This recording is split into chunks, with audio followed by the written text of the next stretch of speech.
चाहिए। देखो सकते चैट तो अरे जा सकते हैं अंदर, या कागज कब तक। हाँ आप ऐसे ऐसे मुझसे बात करते हुए ऐसे मुझे बताती जो। आप तो जिद्दी है भाई, माना आपको बहुत माना। तो हमारी आद्य भाषा संस्कृत है।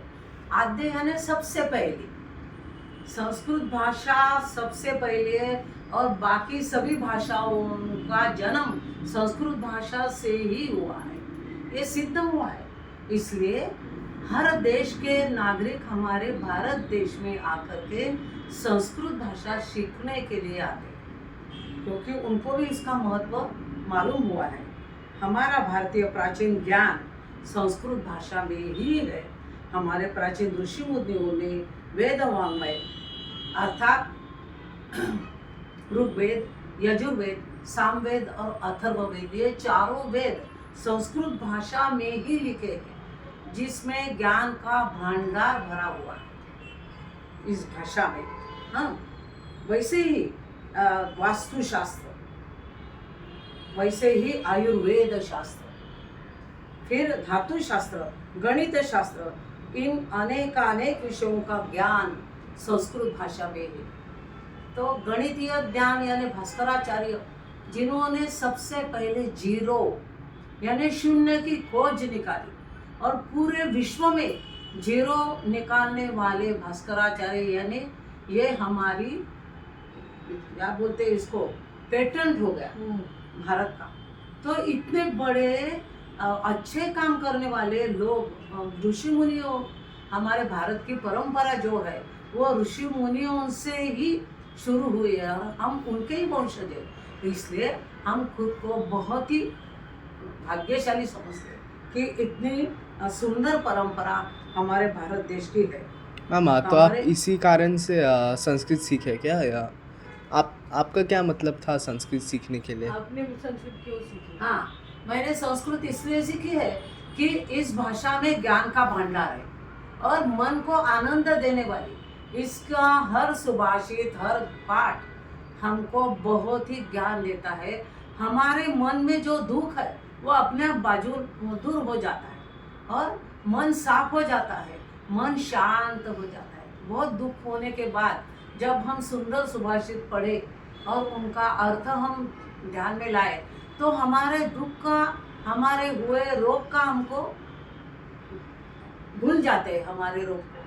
ये इसमें भाषा का ये सबसे महत्वपूर्ण है कि किसी को दुख भूलना हो तो वो जाके कीर्तन सुनता है, संस्कृत भाषा के ग्रंथ पढ़ने के लिए हाथ में लेता है। ये इसलिए मैं प्रभावित हो गई इस भाषा से, और मुझे ध्यान में आया कि मेरी सेहत इस भाषा को पढ़ने से ही ज़्यादा सुधर पाई। कभी नींद न आए तो मैं भगवत गीता लेती हूँ हाथ में, जिसमें हर प्रश्न का उत्तर भगवत गीता में छिपा हुआ है। और ये पूरी भगवत गीता श्री कृष्ण ने अर्जुन को बताई थी, ये पूरी संस्कृत में ही है। हर अध्याय में बहुत ज़्यादा ज्ञान है जो हमारे जीवन के हर पल हमको सिखाता है। ये इसलिए संस्कृत भाषा के बारे में हमारे भारत के पंडितों ने संस्कृत में ही सभी ग्रंथ लिखे हैं। वैसे कालिदास का मेघदूतम, मृच्छकटिकम इत्यादि जो भी उन्होंने नाटक और कथा लिखी है, ये सभी संस्कृत भाषा में अत्यंत प्रचलित है। खाली हमारे देश में ही नहीं, तो वैश्विक उसको स्थान प्राप्त हुआ है। विश्व में बहुत मशहूर है कालिदास का। सभी ये जो वाङ्मय कालिदास ने लिखा है ये सबसे अलग है, इसलिए कालिदास सबसे मशहूर है। वैसे कवि दंडी, बाणभट्ट, भास्कराचार्य, ये सभी हमारे भारतीय विद्वान संस्कृत भाषा के आद्य कवि, आद्य पंडित और आद्य नाटककार हमारे भारत के ही है, जो संस्कृत भाषा के लिए मशहूर थे। इन्होंने लिखा साहित्य विश्व प्रसिद्ध है। ये खाली देव देवताओं के मंत्र के लिए ये भाषा इस्तेमाल की जाती है, ऐसे जन सामान्य लोग बोलते रहते हैं कि ये पूजा पाठ के लिए ही खाली इसका इस्तेमाल होता है, लेकिन ये गलत है। ये खाली पूजा पाठ के लिए ही नहीं, तो हमारे मन को सिखाने के लिए, हमें सुसंस्कारित करने के लिए भी बहुत महत्वपूर्ण है। इसलिए घर घर में ये भाषा अपने आप पहुंच गई। इनके लिए कोई अलग मार्ग नहीं हमको खोजना पड़ा, ये लोगों के मन को छूने लगी और तब लोगों को इसका महत्व प्राप्त हुआ और वो जानने लगे हर पल हर जगह ये महत्वपूर्ण विशाल ज्ञान देने वाली यह भाषा है। हमारे प्राचीन ऋषियों मुनियों ने यंत्रार्णव नाम का मैंने एक पाठ पढ़ाया था 12वीं को, उसमें अर्णव यानी सागर, उसमें ऐसा लिखा था कि प्राचीन काल में इतने यज्ञ इतने यंत्र सामग्री हमारे देश में थी कि वो सागर में भी नहीं समा पाती। इतने यंत्र हमारे भारतीय प्राचीन पंडितों ने बनाए थे, लेकिन वो कैसे बनाए इसका ज्ञान उन्होंने लिखा नहीं, क्योंकि उनको मालूम था कि आने वाली पीढ़ी कदाचित इसका उपयोग अच्छे काम के लिए नहीं करेगी, विध्वंस के लिए करेगी, इसलिए उन्होंने इसका ज्ञान लिख कर नहीं रखा है। भास्कराचार्य ने शून्य को खोजा।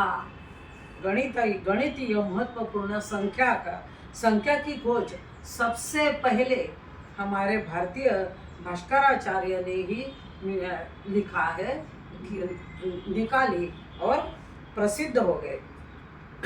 इसे हम कैसे भूल सकते हैं? जब हम संस्कृत भाषा की पढ़ाई करेंगे तो ही हमारे भारतीय लोगों को ये समझ में आएगा।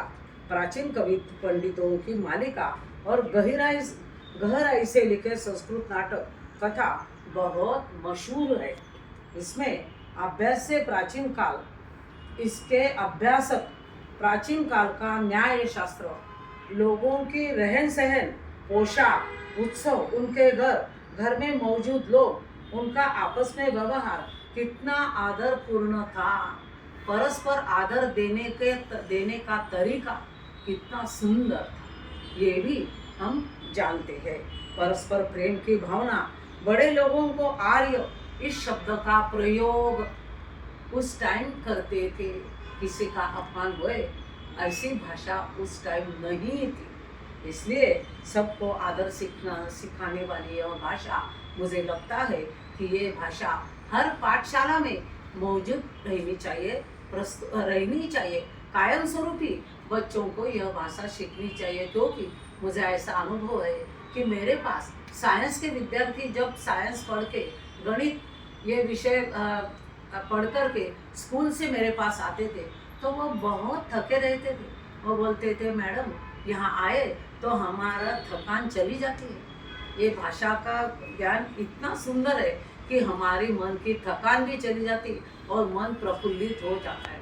जब वो घर पर जाने के लिए निकलते थे तो वो बहुत समाधानी थे। ये मेरा 22 साल से ये मेरा अनुभव है और मैं वही आपको शेयर कर रही हूँ कि हर घर में संस्कृत पहुँचे, हर घर में भगवत गीता का पाठ होना ही चाहिए। यह मेरा आग्रह है। नमो नमः।